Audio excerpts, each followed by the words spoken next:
یہ سننا کب تک ہوگا؟ کیا ابھی تک میرے بھائیوں وہ وقت نہیں آیا کہ ہم ہمارے دل میں نبی کی سچی محبت پیدا کریں؟ ہم ہمارے نبی کی سچی محبت پیدا کریں۔ میرے بھائیوں، وہ نبی جو ہمارے واسطے کبھی رویا ہو، وہ نبی جو کبھی ہمارے واسطے تڑپا ہو، وہ نبی جو ہمارے واسطے پیٹ پر پتھر باندھا ہو، وہ نبی جو ہمارے واسطے راتوں کو بلبلاتا ہو، جس کو نیند نہ آتی ہو، جس کو چین اور سکون نہ ملتا ہو، کیا اس کی شریعت پر اب تک ہم نہیں آئے؟ میرے بھائیوں، افسوس کے ساتھ یہ کہنا پڑتا، بڑے افسوس کے ساتھ کہنا پڑتا کہ آج کا ہمارا جوان اتنی تیزی کے ساتھ ہمارے نبی کے طریقے کو چھوڑتا جاتا کہ تھوڑی دیر کے لیے اس کے چہرے کو دیکھتے ہوئے یہ پہچاننا مشکل ہو جاتا کہ یہ مسلمان کا بچہ ہے یا کافر کا بچہ ہے۔ میرے بھائیوں، ایسا ہوا نہیں ہوا؟ آج اگر کہیں کسی ہمارے جوان کا ایکسیڈنٹ ہو جائے، اللہ نہ کرے، لیکن یہ فیصلہ کرنا بھی مشکل ہوتا ہے کہ کسی مسلمان کا ایکسیڈنٹ ہوا یا کسی کافر کا ایکسیڈنٹ ہوا۔ میرے بھائیوں، اس کی وجہ کیا؟ اس کی وجہ یہ ہے کہ ہمارے نبی صلی اللہ علیہ وسلم نے تو ہمارے واسطے بڑی قربانیاں دی۔ ہمارے نبی صلی اللہ علیہ وسلم تو ہمارے واسطے سب کچھ کر گئے، لیکن میرے بھائیوں، جیسے میں اکثر کہتا ہوں کہ ہم نے تو ایک ہاتھ سے تالی بجانا چاہا، اور میرے بھائیوں ایک ہاتھ سے تالی بجتی؟ وہ نبی تو ہمارے واسطے تڑپے، وہ نبی ہمارے واسطے روئے، وہ نبی ہمارے واسطے گڑ گڑائے، اور ہمارا حال یہ ہے کہ جو نبی کا چہرہ، وہ چہرہ بھی ہمیں پسند نہ ہے۔ میرے بھائیوں، ہمیں تو ہمارے نبی کا چہرہ بھی پسند نہیں آیا چہرہ پسند؟ میرے بھائیوں، صحابہ کرام کا تو حال یہ تھا کہ نبی کا فرمان آتا اور صحابہ کرام سب کچھ قربان کر دیتے۔ آپ کو معلوم ہے صحابہ کرام رضوان اللہ تعالی علیہم اجمعین، ان کے دلوں کے اندر شراب کی بڑی محبت تھی۔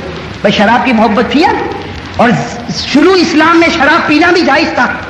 شروع اسلام میں شراب پینا جائز تھا۔ بڑے بڑے صحابہ کرام نے شراب پی، اونٹ کا گوشت بنایا جاتا، اس کے بعد شراب تقسیم ہوتی، اور بڑے بڑے صحابہ کرام شراب پیتے۔ لیکن میرے بھائیوں، آپ کو معلوم ہے کہ جب وہ آیت کریمہ اترتی ہے جس میں اللہ تبارک و تعالیٰ فرماتے ہیں یا ایھا الذین آمنوا انما الخمر والمیسر والانصاب والازلام رجس من عمل الشیطان فاجتنبوہ، جب یہ آیت کریمہ اترتی ہے کہ ایمان والو، یہ شراب حرام ہو چکی، یہ جوا کھیلنا حرام ہو چکا، یہ شیطانی کام ہے، یہ گندا کام ہے، یہ ناپاک کام ہے، اس سے بچو۔ میرے بھائیوں، یہ آیت کریمہ کا اترنا تھا، اللہ کے رسول نے حضرت علی کو بلایا اور کہا کہ اے علی، مدینے کی گلی گلی میں اعلان کرو الا ان الخمر قد حرم، اعلان کرو کہ شراب حرام ہو چکی ہے۔ میرے بھائیو، روایت کے اندر ہے کہ وہ صحابہ جن کے دلوں کے اندر شراب کی محبت تھی، جو شراب کے دل دادا تھے، شراب کے بغیر ان کو چین نہیں آتا، شراب کے بغیر ان کو اطمینان نہیں ہوتا، لیکن حضرت علی کا اعلان ہوتا ہے کہ شراب حرام ہو چکی ہے، وہی صحابہ کرام سارے مٹکے کے مٹکے شراب کے توڑ دیتے ہیں۔ اور میرے بھائیوں، پورے مدینے میں شراب بہ رہی ہے اور کوئی شراب کی طرف دیکھتا نہیں، اس لیے کہ شراب سے محبت ہے، لیکن شراب سے بڑھ کر نبی سے محبت ہے، شراب سے بڑھ کر خدا سے محبت ہے۔ اور میرے بھائیوں، آج ہم لوگوں کا حال کیا ہے؟ آج ہم لوگوں کو سب کو یہ معلوم ہے، کوئی ایسا نہیں جس کو نہ معلوم ہو۔ یہاں جتنے بیٹھے ہیں اور ہمارے وہ ہر امتی بھائی جو باہر بیٹھے، سب کو معلوم ہے کہ ہمارے گھر میں ٹی وی کا رکھنا اور ٹی وی کا دیکھنا حرام ہے۔ میرے بھائیوں، معلوم ہے یا نہیں معلوم؟ میرے بھائیوں، معلوم ہے یا نہیں معلوم؟ آپ سورت والے تو بڑے خاموش نظر آتے ہیں، امام صاحب کیا بات ہے، سب بالکل خاموش نظر آتے ہیں۔ ارے بھائی، ٹی وی کا رکھنا حرام ہے یا نہیں؟ ٹی وی کا دیکھنا حرام ہے۔ وہ صحابہ کو جیسے آج ہم کو ٹی وی سے محبت ہے کہ جب تک ٹی وی کھلتا نہیں وہاں تک نیند نہیں آتی، وہ صحابہ کو شراب سے محبت تھی، جب تک شراب کا گھونٹ حلق میں نہ جاتا وہاں تک صحابہ کو نیند نہیں آتی، لیکن شراب سے محبت تھی، نبی کی محبت اس سے زیادہ تھی، لیکن آج نبی کی محبت کم، ٹی وی کی محبت زیادہ ہو گئی۔ میرے بھائیوں، ہے کوئی مائکلال جو جا کر گھر میں ٹی وی کو توڑ دے؟ ہے کوئی مائکلال جو گھر میں، وہ صحابہ کرام نے تو شراب کے مٹکے توڑ دیے، لیکن یہاں تو سب سے پہلا معاملہ ہوگا کہ بھائی ہوم منسٹر سے اجازت لینی پڑے گی، پھر میرے جوان بچے ہو گئے، اگر میں ٹی وی نکالوں گا گھر میں تو میرے جوان بچے نہیں مانتے۔ بھائی یہی بات ہوتی نا، تو بازوں کو کہو کہ بھائی ٹی وی نکال لے، کہتے سب بات برابر ہے، ٹی وی حرام ہے، ہم سب جانتے ہیں، لیکن اب ٹی وی نکال لیں گے تو اڑوس پڑوس والے بھی مذاق اڑائیں گے کہ اس کے گھر میں ٹی وی بھی نہیں ہے، ہمارا ماحول خراب ہو جائے گا، ہماری ویلیو سماج میں گٹ جائے گی۔ میرے بھائیوں، حضرت تھانوی علیہ رحمہ کے پاس ایک مسئلہ آیا تھا، حکیم الامت بڑے درجے کے شخص ہیں جنہوں نے 1500 کتابیں لکھی۔ حضرت تھانوی علیہ رحمہ کے پاس ایک شخص آئے، دیکھو بڑا قیمتی مسئلہ ہے۔ حضرت حکیم الامت مولانا اشرف علی تھانوی رحمۃ اللہ علیہ کے پاس، اللہ ان کی قبر کو نور سے بھرے، ایک شخص آئے اور آ کر کہنے لگے کہ حضرت آپ نے ایک مرتبہ داڑھی کے اوپر تقریر کی, اس کے بعد میں نے چہرے پر داڑھی رکھی. وہ صاحب آ کر کہہ رہے, دیہات کے رہنے والے کہنے لگے کہ حضرت جی آپ نے جب سے داڑھی کے اوپر تقریر کی میں نے داڑھی رکھی, لیکن داڑھی رکھنے کے بعد ایک عجیب و غریب ماحول بن گیا. گھر جاتا ہوں تو گھر والے مذاق اڑاتے, پڑوس میں جاتا ہوں تو وہ لوگ مذاق اڑاتے, بازار میں جاتا ہوں بازار والے مذاق اڑاتے, اور شہر میں نکلتا شہر والے مذاق اڑاتے. مطلب ہے کہ جو ملتا وہ میری مذاق اڑاتا. اب وہ بیچارے دیہاتی کہنے لگے حضرت آپ کے کہنے پر داڑھی رکھی تھی, آپ کہو تو ابھی داڑھی نکال لو, آپ کہو تو ابھی داڑھی نکال لو.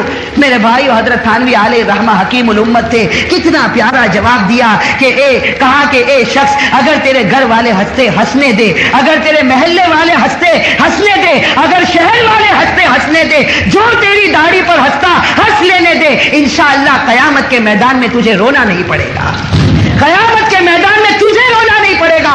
اگر آج ان کا ہنسنا دیکھے گا قیامت میں روئے گا, آنسو ختم ہو جائیں گے, خون کے قطرے نکلیں گے, لیکن اس وقت کوئی پرواہ نہیں کی جائے گی. میرے بھائی آج ہم بھی سوچے کہ ٹی وی ہم نے گھر میں لا کر رکھا, اور وہ بھی بہت قیمتی, اور وہ بھی کلرنگ ٹی وی, اور ساتھ میں ویڈیو کا مشین, یہ سب کچھ ہمارے گھر میں. لیکن میرے بھائیو تھوڑی دیر کے لیے بتاؤ, اگر موت کا وقت آ گیا اور ہم مر گئے, قبر میں پہنچ گئے, ہمارے یہ رشتہ دار جو ٹی وی دیکھتے رہیں گے, کل قبر میں ہم سے پوچھا جائے گا کہ تیرے مال سے جو حرام کام ہوا تھا آج وہ تیرے گھر میں ہوتا ہے. میرے بھائیو وہ عذاب قبر کیسے برداشت ہو. السلام علیکم دوستو, ہمارا آپ کو بیان اچھا لگا ہوگا تو لائک اور سبسکرائب کریں. نیکسٹ ویڈیو میں ملتے ہیں. خدا حافظ.